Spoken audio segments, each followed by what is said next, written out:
भावनाओं के बीच में जो कश्मकश चलती है, इसके रहस्य से आज हम उठाएंगे पर्दा और आपको पूरी तरह से डेटा और क्वांटिटेटिव रिसर्च के साथ बताएंगे कि किस तरह से आपको स्मॉल कैप शेयरों में पैसा लगाना चाहिए, और अगर आप लगाकर बैठे हैं या लगाना चाहते हैं तो क्या कुछ ध्यान में रखना चाहिए, कब आप एंटर करें, कब एग्जिट करें, और कब आपको सिग्नल मिलेंगे कि स्मॉल कैप शेयरों में सावधान होना है।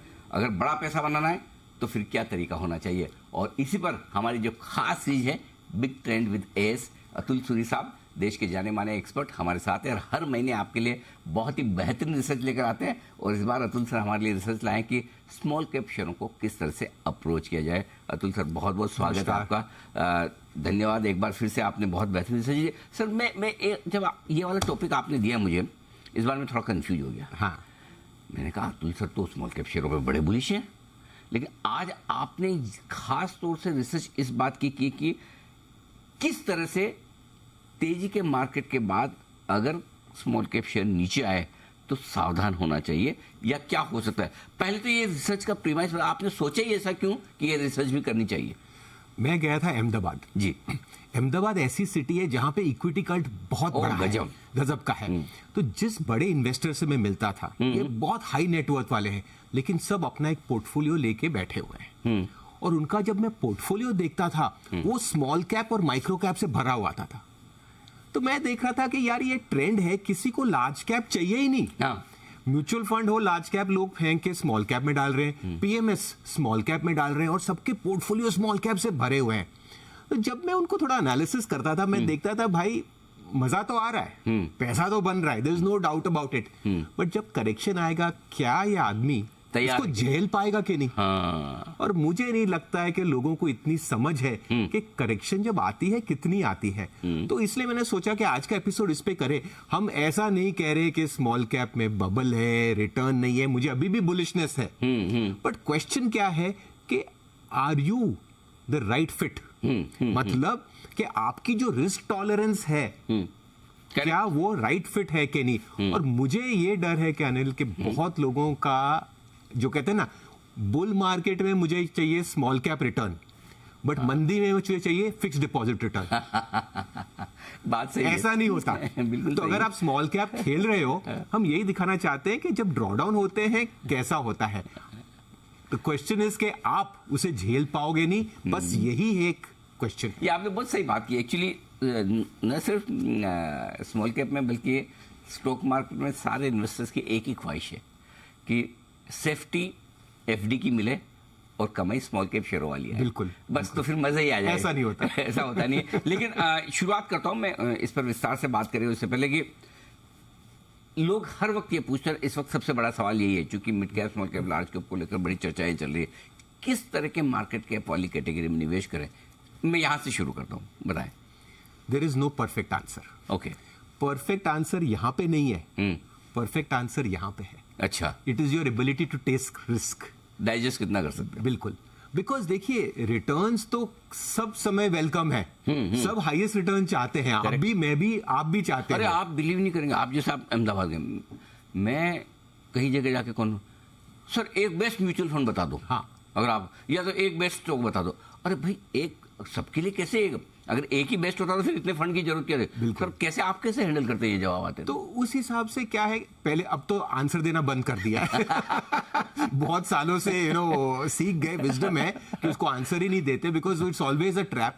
बट क्वेश्चन इज कि ये जो वेल्थ क्रिएशन जर्नी होती है ये आपके पर्सनालिटी से लिंक, जैसे राकेश झुनझुनवाला, सब राकेश जी को जानते हैं, राकेश जी ने ये लिया वो लिया, बट क्या आपकी रिस्क टेकिंग कैपेसिटी है उनके जैसी। और मैं उनके साथ रहा हूं, मैंने देखा है कि जो राकेश जी की रिस्क टेकिंग कैपेसिटी थी वो आज तक किसी में नहीं है। सही बात। जो एबिलिटी उनकी थी ड्रॉडाउन में 2008 में जब देखा था, तो मतलब हिलते नहीं थे। जो 2008 में देखा था 60% स्टॉक घट जाते थे, बट द एबिलिटी यहाँ पे तो यार लोग ऐसा है कि 10% घट जाते हैं तो फंड मैनेजर को गाली, एनालिस्ट को गाली, आपको भी पड़ती होगी। हाँ, बिल्कुल बिल्कुल सर। तो उस हिसाब से क्या होता है कि क्वेश्चन है ये, this decision is based on emotions, और इमोशन जो है वो आप अपना ही जानते हैं। करेक्ट, वो आप अपना ही जानते हैं। इसलिए मैंने कहा इसके लिए कोई मैजिक फॉर्मूला नहीं है जो मैं आपको यहां से दे सकूं। हर इन्वेस्टर को देखना पड़ेगा what is his capacity to handle drawdowns. मैं बता दूं ड्रॉडाउन क्या है। देखिए, एक तो रिटर्न तो आप सब समझते हो, इंटरेस्ट रेट, इंटरेस्ट क्या परसेंटेज रिटर्न है, बट ड्रॉडाउन क्या होता है कि ये स्टॉक कितना घटता है। रिस्क मेजर करने के बहुत है, sophisticated, Sortino ratio, standard deviation, but for most investors उनको समझ नहीं आता ये सब। करेक्ट, क्वेश्चन इज भैया कितना नुकसान हुआ, हाँ, कितना घटा, और अगर आप उसको स्टडी करेंगे रिटर्न के साथ तो आप देखेंगे कि आपको इस पिक्चर के दोनों पहलू दिखेंगे। ये होगा तो वो भी होना ही है, तेजी आएगी तो मंदी भी आएगी, और तेजी में बहुत भागेंगे तो मंदी में भी कम हो सकता है। लेकिन क्या इस वक्त आपको कहीं मतलब ऐसे स्मॉल कैप शेयरों में बबल बनता हुआ दिख रहा है, या कुछ जरूरत से ज्यादा तेजी हो गई, एक्सेसिव ऐसी चीजें कुछ दिख रही है? देखिए, करेक्शंस आना बहुत जरूरी है। एक्सेसिव मुझे नहीं लगता, मुझे लगता है अभी भी स्मॉल कैप अच्छे हैं, अभी भी चलेंगे, बट जो अब स्मॉल कैप चलेगा that will be based on companies backed by good numbers. जो बोलते हैं ना अंधी तेजी, हर कोई स्टॉक, हर कोई स्टोरी, हर कोई आदमी जो पैसे बनाएगा, शायद वो फेज खत्म हो रहा है। फिर भी स्मॉल कैप, मिड कैप में आउट परफॉर्मेंस आएगी। But the question we are trying to address today Anil is not कि इसका टॉप हो गया, उसका टॉप हो गया। एज ए इन्वेस्टर अगर आप लार्ज कैप को फेंक रहे हो और सिर्फ स्मॉल कैप में जा रहे हो ग्रीड के कारण, आपको यह समझना चाहिए कि इसका डाउनसाइड भी क्या है। Please understand risk and reward, दोनों साथ में समझिए, दोनों साथ में समझिए। अगर आप रिस्क नहीं समझेंगे, सिर्फ रिवॉर्ड देखेंगे, तो शायद आपको तो अभी बहुत तक तो जितने मैं देखता हूँ सब मैक्सिमम इन्वेस्टर्स का आपको लगता है कि फोकस पूरा का पूरा रिटर्न पर ही है, कि कमी कितनी होने वाली? आप म्यूचुअल फंड फ्लो देख लीजिए। हाँ। ये तो चलो एनेक्डोटल है, आप किसी को मिले, मैं किसी मिले, हाँ। तो जो म्यूचुअल फंड डेटा है आपके सामने, वो तो उसमें तो कोई गलती नहीं है, राइट। अभी आप पिछले साल देखिए, द लार्जेस्ट फ्लोज जो है they are coming to small cap mutual fund, correct. और जो लार्ज कैप है वहां पे एक्चुअली आप देखेंगे कि द फ्लोज आर नेग्लिजिबल। और इसकी प्रॉब्लम क्या है, अगर आप NSE 500 का मार्केट कैप ब्रेकअप देखें, यानी ब्रॉडर मार्केट, 71% जो मार्केट कैप है मार्केट का NSE 500 इज लार्ज कैप। अच्छा, सबसे बड़ा जो पीस है, हाँ। 71% लार्ज कैप है and small cap is only 10%। आपने स्मॉलेस्ट जो पीस में सबसे बड़ा फ्लोज डाल दिया, और जो सबसे बड़ा पीस है उसमें सबसे कम फ्लोज डाल दिए। तो आप ये इस मिसमैच को समझ रहे हैं? एग्जैक्टली। तो इसीलिए जो रेगुलेटर ने भी बहुत अच्छा काम किया है कि लोगों को वार्न किया है। अब हर इन्वेस्टर जो करे वो उसका तो कोई जिम्मा नहीं लेते, बट एक अवेयरनेस हम क्रिएट करना चाहते हैं कि ये जो फ्लोज हैं, जो लोग लार्ज कैप फेंक के स्मॉल कैप ले रहे हैं, मजा तो आ रहा है, बट जब ड्रॉडाउन होगा आप भाई उसका भी ध्यान दीजिए। तो लेकिन अब तक की कहानी क्या है, large cap versus small cap की कहानी? पिछले जो भी आपने तेजी मंदी के साइकिल आपने देखे हैं, आपने जो कुछ भी स्टडी की है, डेटा निकाला है, जरा वो एक बार समझाइए। देखिए, स्मॉल कैप इंडेक्स जो है 2004 से है, ठीक है, तो हमने 20 साल का डेटा एनालिसिस किया। हाँ। तो हमने किया भाई NSE 100 लिया लार्ज कैप के लिए, बिकॉज लार्ज कैप 100 होता है, और NSE स्मॉल कैप दिया, तो उसके साथ एक रिलेटिव परफॉर्मेंस का जो देखा है, आपको जो स्क्रीन पे दिख रहा है चार्ट दिखाया, राइट। क्लियरली आप देख सकते हो कि स्मॉल कैप्स में ज्यादा रिटर्न है, जो पतली लाइन ऊपर है, करेक्ट। बट अगर आप इसको थोड़ा और बारीकी से देखें तो आप देखेंगे कि हर बुल मार्केट में जो आउट परफॉर्मेंस है वो बहुत बढ़ जाती है, राइट। बट जरूरी बात यह भी है कि जब करेक्शन आती है आप देखेंगे कि जो आउट परफॉर्मेंस होती है वो खत्म हो जाती है। मतलब जब बढ़ने में अगर ये तेजी से आगे बढ़ेंगे तो घटने में भी ये आगे रहेंगे, और जो आउट परफॉर्मेंस होती है इंटरेस्टिंगली वो ऑलमोस्ट वाइप ऑफ हो जाती है, यानी जब घटते भी हैं वो उसी स्पीड से घटते हैं। तो इसीलिए ये जो अंडरस्टैंडिंग है कि ये एक सीधी लाइन नहीं होती, इसकी जो वोलेटिलिटी होती है बहुत ज्यादा होती है, और इसीलिए हमने आगे जाके ये जो 20 साल है इनको 3 हिस्सों में डाला है, करेक्ट। एक था अपनी 2003 टू 2008 बुल मार्केट, फिर 2009 से 18-20 तक, बिकॉज ये एक बहुत बड़ा बुल मार्केट था, और अब जो कोविड के बाद था, तो हमने हर एक को एनालाइज किया जो हम देख सकते हैं। तो मुझे जरा एक बार ये 2004 से 2019 के बीच में जहां से हम एक तरह से हमने स्मॉल कैप इंडेक्स को मेजर करना शुरू किया, हाँ। और वहां से बड़ी जो तेजी बनी, जरा इसमें समझाइए इस पूरे बुल मार्केट में और उसके बाद के फॉल में क्या लेसन? तो जब 2004 से जो डेटा है, आइडियली 2003 होना चाहिए, बट 2004 से डेटा अवेलेबल है जी। तो आप देखेंगे कि जब 2008 में पीक हुआ था, ये जो आपको आउट परफॉर्मेंस है वो बहुत बड़ी दिख रही है। आप देखिए क्या गजब, मतलब ये तो माउंट एवरेस्ट बना दिया। बिल्कुल बिल्कुल। बट जब करेक्शन हुआ, आप देखेंगे 2009 में जितनी आउट परफॉर्मेंस थी खत्म हो गई, वो दोनों लाइंस जाके मिल गई बॉटम में। करेक्ट। तो इसमें हमने प्रैक्टिकली क्या देखा है कि अगर आप देखें तो कहें कि नहीं यार स्मॉल कैप करेंगे, हमने तो बहुत पहले लिया था, बट क्वेश्चन क्या होती है कि जब वो स्टार्ट होता है वहां पे इन्वेस्टर बहुत कम होते हैं। हाँ, सबसे ज्यादा पैसा टॉप पे आता है। ये बात तो सही है।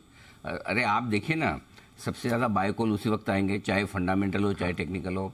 सबसे ज्यादा एनएफओ म्यूचुअल फंड के तभी आएंगे। बिल्कुल बिल्कुल। वो बिल्कुल। तो नहीं तो मंदी में तो किसी को लगाना ही नहीं है। बिल्कुल बिल्कुल। तो जो सबसे ज्यादा पैसा आता है वो ऐसा नहीं है कि 2003-4 में आया था। Correct. सबसे ज्यादा पैसा मुझे भी याद है 2007 में हाँ, आया था। yes. वहां पे भर भर के पैसा आता है। तो क्या होता है कि हमको लगता है ये आउट परफॉर्मेंस है, बट मैक्सिमम पैसा जो आता है वो टुवर्ड्स द एंड आता है, पहली बात। दूसरी बात, इन्वेस्टर सोचता है कि मैं, जो कहते हैं ना, मैं शिवाजी, कि मैं एग्जिट कर जाऊंगा, बाकी सब पकड़े रह जाएंगे। मैंने ये भी देखा है कि बहुत कम के पास वो स्किल होती है, मेजॉरिटी इस चक्रव्यूह में फंस जाते हैं। करेक्ट। अभिमन्यु का चक्रव्यूह, एंट्री बहुत आसान है, एग्जिट करना मुश्किल है, बेचना, और खासकर बेचना लॉस पे वो तो बहुत ही मुश्किल है, इम्पॉसिबल है। तो क्या होता है कि ये आपको ये ग्राफ बहुत अच्छा दिख रहा है, लेकिन इसमें अब दो चीज सच्चाई प्रैक्टिकली ये है कि सबसे ज्यादा पैसा टॉप में आएगा, और दूसरी बात है जो एग्जिट लोग सोचते हैं वो कर पाएंगे, प्रैक्टिकली बहुत कम लोगों में वो स्किल होती है। अच्छा, इसमें एक चीज और बताइए अतुल सर, कि चलो मान लिया कि भाई बढ़ते भी ज्यादा है, घटते भी ज्यादा है, लेकिन जो लोग फंड छोड़ दीजिए, डायरेक्टली स्मॉल कैप में इन्वेस्ट करते हैं, जैसे आपने अहमदाबाद का एग्जांपल दिया, अहमदाबाद गुजरात में तो लोगों को बड़ा मजा आता है। मतलब स्मॉल कैप छोड़िए, वो तो माइक्रो कैप ढूंढते हैं, मतलब हाँ, जितना जो छोटी इक्विटी वाला शेयर हो उतना उनको ज्यादा मजा आता है। क्या ये रिस्क भी ज्यादा है कि भले ही वापस अगले बुल रन में स्मॉल कैप भाग जाएं, बढ़ जाएं, फिर से बढ़िया हो, लेकिन जो शेयर आपके पास स्मॉल कैप है, बिल्कुल उनके चलने की संभावनाएं कम हो जाती है? बिल्कुल, this is the absolute truth. क्योंकि क्या होता है, हर बुल मार्केट में नई लीडरशिप आती है, राइट। तो क्या जो लोगों के पास पहले जो जैसे वाला लोग बेच नहीं पाते, लॉस में तो बहुत ही मुश्किल होता है। करेक्ट। तब क्या होता है, लोग बोलते हैं भाई ठीक है हमारे पास लीवरेज नहीं, हम बैठे रहेंगे, नेक्स्ट बुल मार्केट आएगा। बट जब नेक्स्ट बुल मार्केट आता है, आप देखते हो यार कि तो कोई नए शेयर चल रहे, अपना स्टॉक नहीं चल रहा। करेक्ट। क्योंकि हर बुल मार्केट में नई लीडरशिप आती है। और दूसरी बात क्या होता है, देखिए अल्टीमेट स्टोरी है फंडामेंटल्स। जो फंडामेंटली ड्रिवन कंपनी है उसका भाव आ जाता है, एंड में बहुत बार बहुत कचरा चलता है, और घर आ जाता है कचरा, और नेक्स्ट बुल मार्केट में नहीं चलता। तो इसलिए बहुत बार लोग कहते रहे भाई बाजार तो चल रहा है लेकिन अपना पोर्टफोलियो नहीं चल रहा। वो कहते थे, मेरे को अच्छे से याद है, मार्च 2020 के पहले बोलते थे भाई 12,400 का हमने निफ्टी पे लाइफ हाई बनाया था। मतलब निफ्टी 12,400 है, मेरे पोर्टफोलियो के भाव, मेरे मिड के भाव तो 8,000 की निफ्टी के। बिल्कुल। तो वो हमेशा ये रिस्क दूसरी है। बिल्कुल। एक तो आप जब गिरेंगे ज्यादा गिरेंगे, और दूसरा है कि अगर आपके पास शेयर ऐसे रह गए जो अगले बुल रन में नहीं चलेंगे तो फिर और बड़ी रिस्क। बिल्कुल, बिकॉज इंडेक्स क्या है, the way it is constructed, वो क्या रिफ्रेश करता रहता है हर 6 महीने, कचरा निकाल अच्छा ले, कचरा नाल, और वही चीज एक फंड मैनेजर भी करता है। पिछली बार सिखाया था सर, वो तो गजब की रिसर्च थी। हाँ। जो आपने कहा था कि लोग इंडेक्स को पैसिव इन्वेस्टिंग मानते हैं। अगर आप लोगों ने नहीं देखा तो प्लीज जाकर वापस से वो एपिसोड जरूर देखिए, जिसमें अतुल सर ने बहुत अच्छी बात बताई थी। हम मानते हैं कि इंडेक्स में इन्वेस्ट किया मतलब पैसिव इन्वेस्टमेंट डाल दिया इंडेक्स में, इंडेक्स ऊपर नीचे होगा, लेकिन इंडेक्स अपने आप में इतना एक्टिव है, क्योंकि 1979 से सेंसेक्स आपका आज 45 साल हो गए, सेंसेक्स में इतने बदलाव हुए, बुरी कंपनियां निकलती जाती है, अच्छी कंपनियां आती जाती है, तो अपने आप में सबसे बड़ा एक्टिव, वो आपने बहुत बढ़िया एपिसोड रहा है। बिल्कुल, तो वही इसमें होता है कि आपको लगेगा इंडेक्स बढ़ गया लेकिन लोगों के पोर्टफोलियो नहीं बढ़ते, बिकॉज घर आ जाता है कचरा टॉप में, वो बेच नहीं पाते, और नए बुल मार्केट में नई तेजी, नए स्टॉक चलते। तो 2013 से 2018 का जो बुल मार्केट था स्मॉल कैप शेयर का, क्या उसमें भी यही कहानी हुई? उसमें भी बहुत अच्छी लंबी स्टोरी थी, और 2016-17 में तो एक भयंकर तेजी हो गई थी। एक टर्म आ गई थी कि कचरा कंपनीज, हाँ, लोग पीपल वर रशिंग टू कचरा कंपनीज, कचरा स्टॉक्स, इतना यूफोरिया हो गया था। बट 2018 में बहुत अच्छी तरह से सेबी ने भी रिक्लासिफिकेशन की म्यूचुअल फंड्स की, and it was a very good thing, क्योंकि एक थोड़ा डिसिप्लिन आ गया। ट्रू।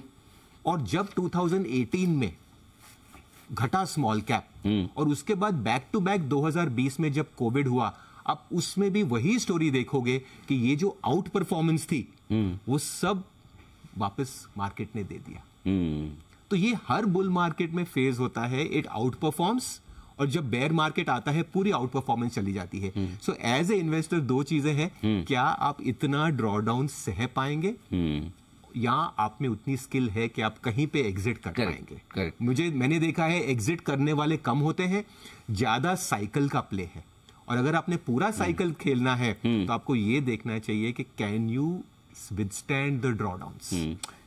मैं कुछ और चीजें पूछूं उससे पहले, एक बार 2018 तक की बात आपने की, 2020 के बाद वापस से ये नया बुल रन शुरू हुआ, बिल्कुल, है ना? yes. और स्मॉल कैप में तो मतलब मैंने खुद ने और आपने भी, आई एम श्योर कि जिंदगी में ऐसी तेजी नहीं देखी सर। मतलब जो 2023 अप्रैल से शुरू हुई है, माय गॉड क्या तेजी है। नहीं अनिल, इससे बहुत बड़ी ये तेजी हुई है। अच्छा, अब 2003 से 2008 का जो बुल मार्केट देखेंगे ना, इससे बहुत गुना बड़ी तेजी थी। ये फास्ट हो गई थोड़ी। नहीं, मैं सरप्राइज है, हमें हर समय लगता है कि ये तेजी भयंकर है, बट आप देखेंगे इससे बहुत बड़ी तेजियां हुई हैं। इसलिए मैं कहता हूं टॉप में नहीं कह रहा, इसलिए मैं नहीं कह रहा I am very bullish on the market, but मैं सिर्फ ये कह रहा हूं कि रिस्क और रिवॉर्ड, और ये जो बुल मार्केट चल रही है ये अच्छी चल रही है। स्मॉल कैप्स में बहुत अच्छा परफॉर्मेंस है, बहुत आगे भी चलेंगे, मुझे लगता है ये बहुत बड़ा साइकिल है। बट द क्वेश्चन इज कि बीच बीच में जब भी करेक्शन आएगी तो आप देखेंगे कि जो स्मॉल कैप्स में करेक्शन होगा बहुत सारे इन्वेस्टर झेल नहीं पाएंगे। तो पहली चीज तो मैं ये पूछना चाहता हूँ आपसे साफ साफ एकदम खुले शब्दों में, आप मुझे डरा तो नहीं रहने कि स्मॉल कैप? मैं बिल्कुल डरा नहीं रहा। As I said, I am bullish on the market, I am bullish on small cap. मैं सिर्फ ये देख रहा हूं कि लोग स्मॉल कैप में घुसे जा रहे हैं और लार्ज कैप कचरा समझ के फेंक रहे हैं। Actually that is not the mindset. अगर आपको स्मॉल कैप खेलना है, लार्ज कैप, जो आपका पहला क्वेश्चन था, उसका आंसर अगर आप रिटर्न्स के बेसिस पे इन्वेस्ट कर रहे हो तो आपको वैसा ही प्रॉब्लम होगा। अगर आप स्मॉल कैप इन्वेस्टर हो, स्मॉल कैप स्टॉक्स में डाल रहे हो, क्या आपका उतना कन्विक्शन है? भाई मतलब सिंपल सी बात है कि आप में ताकत होनी चाहिए नीचे के भाव देखने की। जब गिरावट हो या उतार चढ़ाव भी बड़े तेज हों, तो वो आपको डर नहीं लगना चाहिए, पहली चीज। अच्छा, दूसरा ये कि फिर ऐसी सिचुएशन में एक चीज तो आपने साफ कर दी कि अभी कोई ऐसे डरने घबराने की जरूरत नहीं, आप अलर्ट करने आए, लेकिन जब कभी अलर्ट करने का मौका तो आ जाना सर, आप बता देना। लेकिन एक दूसरी चीज जो मैं पूछना चाहता हूँ, क्या एक आपका पोर्टफोलियो इस तरह से होना चाहिए कि सिर्फ और सिर्फ स्मॉल कैप में न रहें और सिर्फ लार्ज कैप में न रहें? क्या इस तरह का एक आइडियल पोर्टफोलियो कुछ बनाना चाहिए? जैसे मैंने पहले कहा, आइडियल जैसी कोई चीज ही नहीं है। Ideal is in relevance to you. Sir पता ही नहीं चलता ना मुझे। अब आप जैसे सपोज मैं एक रिटेल इन्वेस्टर हूँ, आप बोलोगे कि कितनी ताकत है, और वो तो मुझे जब गिरता तो पता चलता ना, और मेरी तो कैपेसिटी खत्म हो गई। बोले इतना गिर गया, अनिल जी बोलते हैं और शॉर्ट ब्लास्ट SIP कर दो, और कहाँ से कर दूं, पुराने पैसे सब तो लगे पड़े हैं। तो वो तो होता क्या है, तेजी के मार्केट में सबको अच्छा लगता है, सही बात। मंदी में जब आता है तो पैसे खत्म हो जाते हैं। अच्छा, पैसे बचे भी तो हिम्मत बिल्कुल खत्म हो जाती है। तो सर ये तो बाद में पता चलता है ना मेरी ताकत है कि नहीं है, तो पहले से कैसे तैयारी करूं? यही तो है एक्सपीरियंस और साइकिल्स। वही आपसे सीखना है। वही तो है। सब लोग सोचते हैं कि बुल मार्केट में आके सब हीरो हो जाते हैं, बट क्वेश्चन इज कि जब तक अपने, जैसे मुझे एनालिस्ट आते हैं मिलने इंटरव्यू के लिए, कोई भी आता है जॉब के लिए, मैं तो पहला ही पूछता हूँ कितनी मंदी देखी है, how many bear markets have you seen? यार बुल मार्केट में तो सब सुपरमैन है। अरे पूछो मत, सब सुपरमैन है। इनफैक्ट गधा घोड़े से आगे निकल जाता है बुल मार्केट में।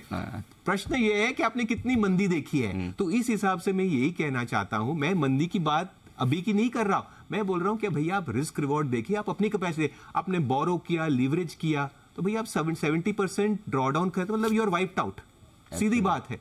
आपका कितना कैपेसिटी है, कितना है, how important is the money to you, आपका घर उससे चल रहा है क्या, फिर ये बहुत अलग स्ट्रैटेजी है। तो हर आदमी को अपना अंडरस्टैंडिंग होना चाहिए, कितनी उसकी कैपेसिटी है, उस बेसिस पे करना चाहिए। अगर प्योर रिटर्न से जाएंगे तो स्मॉल कैप में ही डालना चाहिए, correct. But the fact is कि क्या आप उस ड्रॉडाउन को हैंडल कर पाओगे, और उसका जवाब सिर्फ आप जानते हो। मैं नहीं जानता, आप भी नहीं जानते Anil ji. Question is what is your capacity, आपकी फाइनेंशियल्स क्या, आपका नेचर क्या, आपका स्वभाव क्या। कैपेसिटी बोलोगे तो 10% 15% घट जाए तो मतलब ऐसा हाय तो मचा देते कि भाई लूट गए बर्बाद हो गए टाइप होता। और ब्यूटी क्या है, हम बोलते हैं investing for long term. Investing for long term क्यों नहीं होता, कि बीच में जब करेक्शन आती है तो लोग लॉन्ग टर्म ही खत्म हो जाता है, वो गेम से ही बाहर हो जाते हैं। इस मार्केट में सर्वाइवल इज मोर इंपॉर्टेंट। 1000 का 75,000 सेंसेक्स हो गया है, कितने लोग हैं जो इन्होंने पार्टिसिपेट किया है, बिकॉज हर बेयर मार्केट में आपका 80% लोग एलिमिनेट हो जाता है। क्यों? Because they cannot withstand draw down.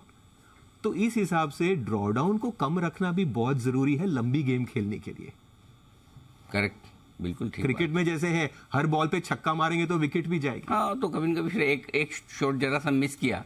बड़ी बात है कि आपने इनिंग्स तो अब 20 ओवर ही नहीं खेलोगे, 12वें ओवर में पूरी टीम खत्म हो जाएगी छक्के मारते मार्ते, तो जीत नहीं होगा। बहुत सही कहा आपने, बहुत। और आजकल तो मैं बताऊं आपको कि जैसा आपने कहा ना कि तेजी के मार्केट में सब सुपर हीरो है। मैं भी कई जगह प्रोग्राम्स में, पार्टी में, कॉन्फ्रेंसेस में जाता हूं तो लोग आते हैं, बात करते हैं, सब ज्ञान देते हैं, ये हो जाएगा सर, वो हो जाएगा मार्केट, ये दो टिप भी दे देंगे। हाँ, टिप भी, स्टॉक भी बता रहे। फिर मैं पूछते हैं कि आपको क्या लगे, सेम आपने कहा वो एकदम सही है, आप अपने कन्विक्शन पे रहिएगा। तो अतुल सर यही कह रहे हैं कि आप स्मॉल कैप में पैसा लगाएं, लार्ज कैप में लगाएं, मिड कैप में लगाएं, जिस किसी में भी लगाएं, लेकिन रिस्क को हमेशा ध्यान रखें। जब बढ़ने में शेयर आगे रहते हैं तो घटने में भी उतने ही तेजी से घटते हैं। जब इतनी तेजी से घटते हैं तो आपके मन में ये पूरी भावना नहीं चाहिए घटेगा तो मैं डरूंगा नहीं, और मेरी ताकत कितनी है रिस्क लेने की। आज के एपिसोड का पर्पज यही था, और आपको मैं फिर बता दूं, इस तरह के तेजी के मार्केट में कोई आपको ये बात करेगा, क्योंकि इस समय ना कोई सुनना ही नहीं चाहता, कोई समझना ही नहीं चाहता, सोचना नहीं चाहता कि खराब होगा तो क्या होगा। लेकिन अच्छे समय में आपको बुरे समय की तैयारी करनी है और सावधान रहना। तो आप अपना पोर्टफोलियो उसी हिसाब से बनाएं कि आप रिस्क को झेल सकें अगर कभी किसी तरह का करेक्शन आए। तो ये एपिसोड हमने किए इसीलिए कि हाल ही में स्मॉल कैप इंडेक्स में 15% का करेक्शन आया तो काफ़ी लोग हिल गए। तो अब आपको कॉन्फिडेंस देने के लिए ये शो है। अतुल सर, बहुत बहुत धन्यवाद आपका। एक और बहुत बेहतरीन एपिसोड रहा आपके साथ में। अब हम अगले महीने एक और बढ़िया रिसर्च की तैयारी करेंगे, बिल्कुल, आई एम श्योर। और हमारे दर्शक बड़े बेसब्री से इंतजार करते हैं कि अतुल सर की अगली रिसर्च क्या आने वाली है। तो अगले महीने भी बिग ट्रेंड्स विद एएस में आपको अतुल सर कुछ बेहतरीन रिसर्च के साथ अपने एक्शनेबल पॉइंट्स रखेंगे। तब तक के लिए मुझे और अतुल सर को दीजिए इजाजत। सर बहुत बहुत धन्यवाद। शुक्रिया, थैंक यू वेरी मच। नमस्कार।